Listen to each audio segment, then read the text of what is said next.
آپ آزاد ہیں، آزاد رہیں۔ آپ لوگ اس ملک پاکستان میں اپنی اپنی عبادت گاہوں، مسجدوں یا مندروں میں پاکستان کیسے بنا؟ پاکستان کو بنانے والے عظیم لوگ کون تھے؟ اور پاکستان کی تحریک کا آغاز کب شروع ہوا اور کہاں سے شروع ہوا اور اس کی کیا وجہ بنی؟ میں ہوں مسعود حسن اور آپ دیکھ رہے ہیں کون کیا تھا۔ 1600 عیسوی میں لندن کے کچھ تاجروں نے ایسٹ انڈیا کمپنی بنائی اور ملکہ الزبیتھ سے اجازت کے بعد بر صغیر میں تجارت شروع کر دی۔ مغل حکمرانوں نے ان تاجروں پر تجارتی مراعات کی بوچھاڑ کر دی اور ان تاجروں نے ان مراعات کا خوب ناجائز فائدہ اٹھایا۔ کچھ دیر گزرنے کے بعد انہی انگریز تاجروں نے بر صغیر کے کچھ حصوں پر قبضہ کرنا شروع کر دیا۔ مغل حکومت بہت کمزور ہو چکی تھی۔ ویڈیو میں آگے بڑھنے سے پہلے میں آپ تمام لوگوں سے گزارش کروں گا کہ ہمارے چینل کون کیا تھا کو سبسکرائب کیجئے اور بیل کے آئیکن کو کلک کیجئے تاکہ ہر آنے والی نیو ویڈیو سے آپ آگاہ رہیں۔ چلتے ہیں موضوع کی جانب۔ اس لیے انگریزوں کے جارحانہ اقدامات کو روک نہ سکی۔ سب سے پہلا حملہ سندھ پر ہوتا ہے۔ 1843 میں میانی کے مقام پر فیصلہ کن لڑائی ہوتی ہے اور 40 نیپل کی فتح ہوتی ہے۔ کشمیر پہ قبضہ کرنے کے بعد انگریز صرف 75 لاکھ کے عوض کشمیر بیچ دیتے۔ راجہ گلاب سنگھ کو بہت کم وقت میں پورا بر صغیر ایسٹ انڈیا کمپنی کے قبضے میں آ جاتا ہے۔ اس قبضے کے بعد مختلف جگہ پر انگریزوں کے خلاف بغاوتیں شروع ہو جاتی ہیں۔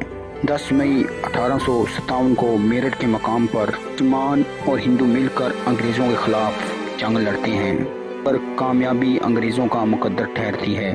اس جنگ کے بعد انگریز ظلم و ستم کی تمام حدیں عبور کر جاتے ہیں۔ جنگ آزادی میں مسلمان پیش تھے، اس لیے سب سے زیادہ ظلم کا نشانہ بھی مسلمانوں کو بنایا گیا۔ کئی شہر تباہ ہو جاتے ہیں، چرہاؤں پر پھانسیاں دی جاتی ہیں۔ 1857 کی جنگ آزادی کے بعد معاشی، تعلیمی اور سماجی لحاظ سے بہت پیچھے رہ جاتے ہیں۔ مسلمان ہر معاملات میں انگریزوں سے قطع تعلق کی کر دیتے ہیں اور مسلمانوں کا مستقبل بہت تاریک نظر آ رہا ہوتا ہے۔ ان حالات میں سر سید آگے بڑھتے ہیں اور مسلمانوں کو تعلیم کی طرف مشغول کرتے ہیں۔ سر سید احمد خان نے بہت سے تعلیمی اداروں کی بنیاد رکھی، مگر علی گڑھ کالج ان کی نمایاں کامیابی تھی، جو بعد میں علی گڑھ یونیورسٹی بنا۔ 1877 میں بنارس میں ہندو اردو تنازع ہوتا ہے۔ دفاتر میں اردو زبان کی جگہ ہندی زبان کو نافذ کرنے کی کوشش کی جاتی ہے۔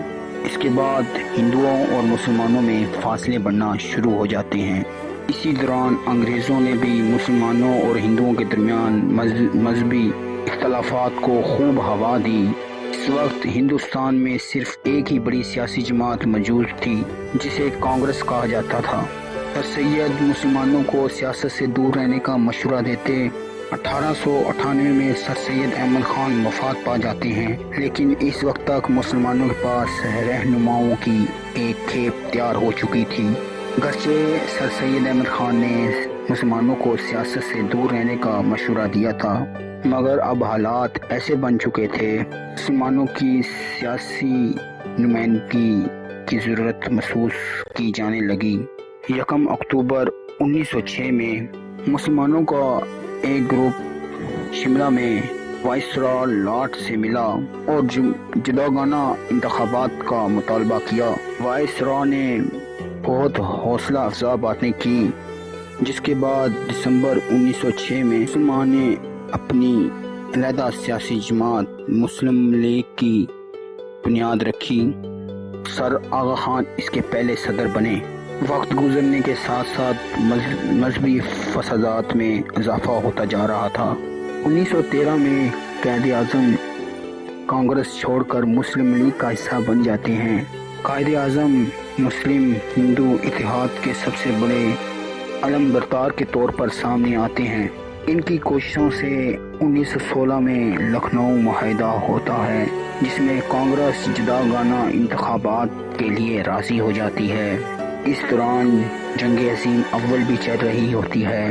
جنگ عظیم اول کے اختتام پر ترکی کو شکست کا سامنا کرنا پڑتا ہے۔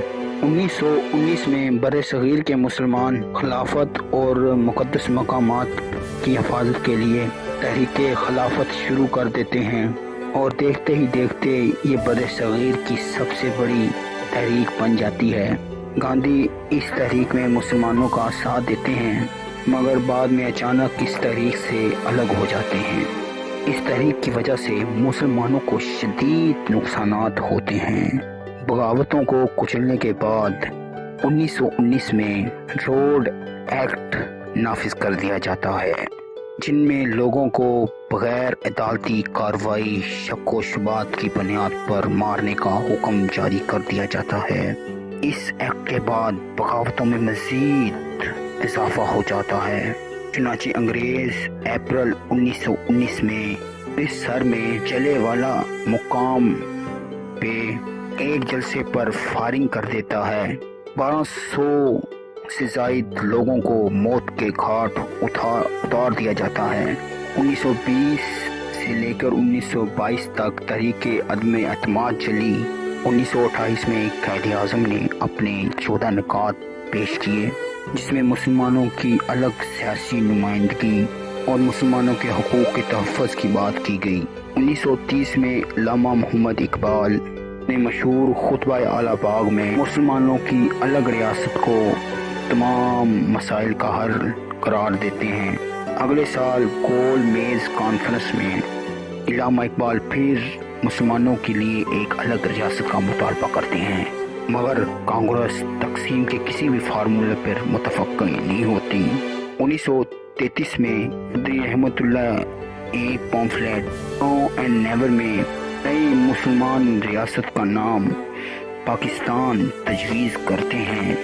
قائد اعظم مایوس ہو کے لندن چلے جاتے ہیں، پھر علامہ اقبال کی درخواست پر 1934 میں واپس آتے ہیں، اور پھر اپنی ساری زندگی مسلمانوں کے لیے وقف کر دیتے ہیں۔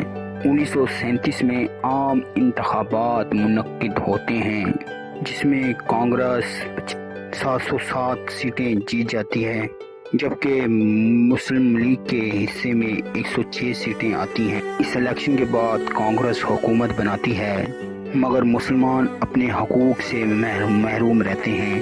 چنانچہ 1939 میں جب یہ کانگریس جماعتیں وزارتیں ختم ہوتی ہیں تو مسلم لیگ یوم نجات مناتی ہے۔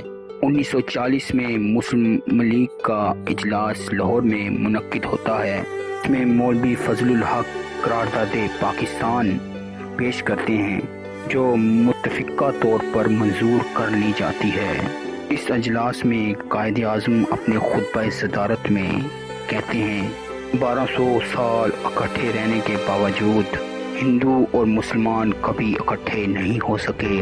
ہندو اور مسلمان دو الگ الگ قومیں ہیں۔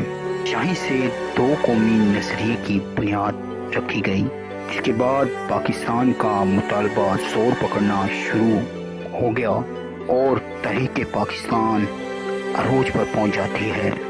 مسلمان الگ وطن کے مطالبے کے لیے تحریکوں کا آغاز کر دیتے ہیں، مگر ہندو اور سکھ تقسیم کی خلاف ورزی کرتے ہیں۔ اسی دوران مذہبی فسادات عروج پر پہنچ جاتے ہیں۔ 1200 سال اکٹھے رہنے والے لوگ ایک دوسرے کے گلے کاٹنے شروع کر دیتے ہیں۔ 1942 میں کرپس مشن برِ صغیر آتا ہے، مگر قائد اعظم اور گاندھی اس مشن کی تجاویز کو رد کر دیتے ہیں۔ 1944 میں ایک معقولیت پسند کانگریس رہنما لال گوپال اچاری مسلمانوں کے الگ وطن کے مطالبے کو تسلیم کر لیتے ہیں۔ گاندھی جی متحدہ ہندوستان کے مطالبے پر اڑ جاتے ہیں اور قائد اعظم الگ وطن کا مطالبہ جاری رکھتے ہیں۔ اب ہندوؤں اور مسلمانوں کے راستے واضح طور پر الگ الگ نظر آنے لگتے ہیں۔